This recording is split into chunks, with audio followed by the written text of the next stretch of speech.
जय हिंद साथियों, आप सभी का बहुत बहुत हार्दिक अभिनंदन व स्वागत। मेरे पास जो न्यूज़ है वो आप तक पहुंचाने की कोशिश कर रहा हूं। न्यूज़ अच्छी लगे तो कमेंट बॉक्स में कमेंट करके अपनी राय जरूर दें। न्यूज़ है यूपी से और भर्ती से संबंधित। यूपी SSC से विभाग से जो भर्तियां होती हैं, तो हम बात करेंगे लेखपाल भर्ती के बारे में कि लेखपाल के 6,588 पदों पर भर्ती के लिए नोटिफिकेशन जारी। पेट 2023 में शामिल अभ्यर्थी कर सकेंगे आवेदन। इसके लिए पहले ये न्यूज़ पूरी पढ़ लीजिए, उसके आगे फिर बात करेंगे कि पेट 2024 नहीं हुआ, इन अभ्यर्थियों का क्या होगा जिन्होंने 2023 में पेट नहीं दिया था।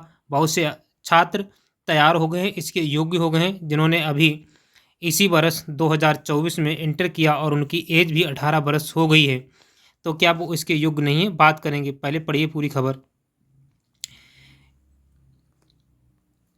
लेखपाल के 6,588 पदों पर भर्ती के लिए नोटिफिकेशन जारी। पेट 2000 शामिल अभ्यर्थी कर सकेंगे आवेदन। उत्तर प्रदेश के अधीनस्थ सेवा चयन आयोग द्वारा राजस्व लेखपाल के 7,000 से अधिक रिक्त पदों पर विज्ञापन जारी करने जा रहा है। इन पदों पर प्रारंभिक अर्हता परीक्षा पेट में शामिल अभ्यर्थी ही आवेदन के पात्र हैं।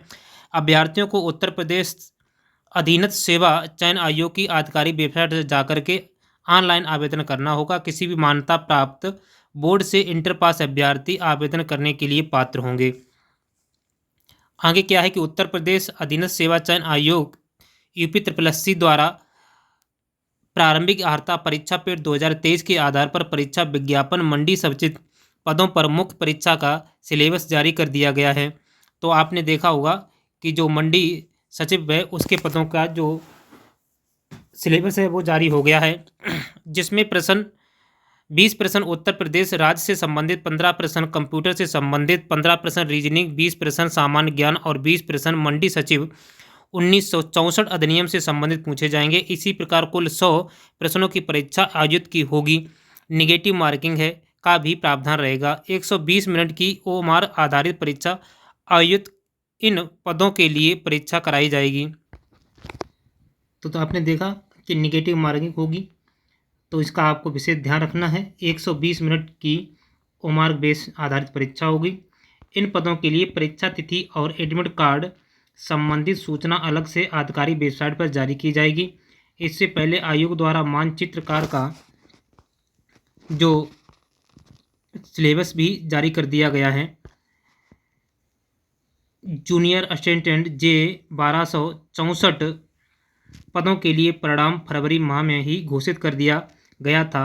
अब अगले चरण में टाइपिंग परीक्षा आयोजित होनी है, किंतु अभी तक टाइपिंग परीक्षा की तिथि घोषित नहीं की जा सकी।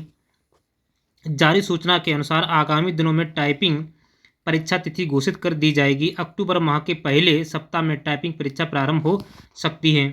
तो आपको ध्यान रखना है कि जो लेखपाल की परीक्षा है लेखपाल की जो भर्ती है उसका नोटिफिकेशन आपको अक्टूबर में देखने को 100% मिलेगा। परंतु बात इसमें खेद की ये है कि 2024 में पेट नहीं हुआ है। अब जब 2023 वाला पेट इसमें लागू होगा, और आप सभी ने देखा होगा कि 2023 का पेट कितने छात्रों का क्वालिफाई है।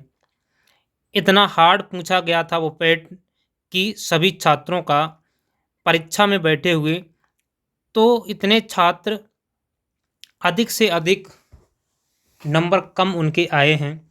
तो कितने कट ऑफ वाले इसमें जा सकते हैं, क्या होगा, ये साहब की सभी की जो डाउट हैं वो हम अभी क्लियर कर रहे हैं।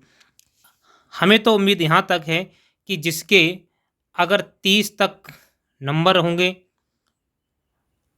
और वो इसमें बैठेंगे, एग्ज़ाम में बैठेंगे, निश्चित ही बैठेंगे, क्योंकि छात्रों के इतने नंबर नहीं हैं, इतने हाई फाई छात्र नंबर नहीं हैं कि जिनके 95 हो, 85 हों, 80 हों, ऐसे किसी के नंबर नहीं हैं। सभी 65 नीचे ही हैं, सभी 60 के नीचे हैं, चाहे OBC हो, सामान्य हो, कोई भी कैटेगरी रखी हो, सबके नीचे ही हैं। तो निश्चित ही है, क्योंकि इनको फार्म तो डलवाना ही है, अधिक से अधिक छात्रों से पैसे वसूलना है, सरकार को उपचुनाव हैं, आगे इलेक्शन लड़ना, सारे काम करना है। और ध्यान रहे,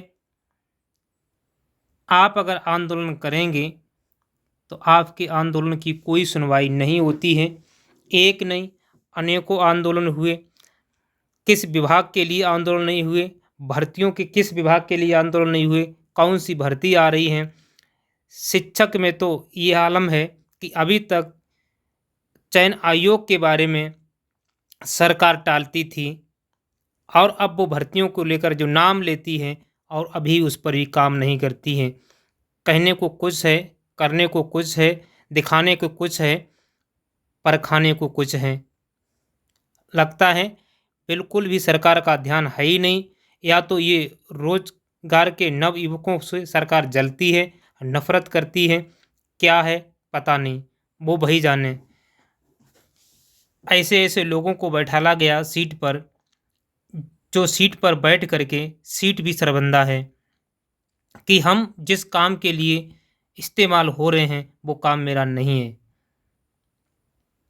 लोगों का भविष्य चौपट हो रहा है, लोग अंधकार में जा रहे हैं, छात्र पढ़ाई छोड़ रहे हैं, आत्महत्या कर रहे हैं, रात दिन क्या क्या न सोच करके अपने सभी सपनों को सजाते हैं, और सपने सभी अधूरे हैं। कब पूरे होंगे यही पूछते पास के, पड़ोस के, रिश्तेदार के घर वाले, और अपने खुद सोचते हैं कब हम उस मुकाम पर पहुँचेंगे जिस मुकाम को हम हासिल करने चले थे। क्या लगता है कि वो मुकाम हमारा छूट जाएगा? पर आप हौसला ना तोड़िए, एक ना एक दिन तुम इन्हें चित्त करोगे, एक ना एक दिन तुम इन्हें चित्त करोगे, पट होकर के भी खट्ट करोगे, और जा कर के किसी, आप जिस आशा और उम्मीद से लगन से मेहनत करते हो, एक दिन उसका रंग अवश्य लाएगा। एकता बनाइए और आंदोलन के लिए एकजुट होइए। हम सभी कोचिंग संस्थान के सभी अध्यापकों को, सभी बेरोजगार युवाओं को इसके लिए एकजुट होने के लिए बोलते हैं, और टाइम निश्चित किया जाए जिस प्रकार सरकार को उसके आवाज़ से ही निकलने के लिए बंद कर दिया जाए, और जब तक नहीं हटा जाए, जब तक आपकी एक एक मांग पर सरकार साइन न कर दे, ऐलान कर दे, और उन चीज़ों को जब तक नोटिफिकेशन ना आ जाए, और किसी भी आपदा से, किसी भी स्थिति में कोई भर्ती उलझे ना, अटके ना, फंसे ना, इन सभी बिंदुओं पर बात करके और एकदम नौकरियों पर रास्ता साफ किया जाए। एक विभाग में नहीं, दो विभाग में नहीं, कई विभागों में लखन पद खाली पड़े हैं। पद आते हैं, देगी सरकार तो 2000, 3000, 4000 देगी नहीं। पहली बात देगी नहीं, जाना दबाव पड़े तो दे। हर विभाग में जो कर्मचारी बचे हुए हैं उन पर चारों ओर इतना लोड है कि वो लोड के कारण काम नहीं कर पाते हैं। इसीलिए अब क्या कहें, सरकार के बारे में आप सभी भी जानते हैं, किसी से अवगत नहीं, लेकिन एकजुटता बनाइए और हौसला आगे दिखाइए। मिलेंगे किसी नेक्स्ट वीडियो में, तब तक के लिए जय हिंद, जय भारत।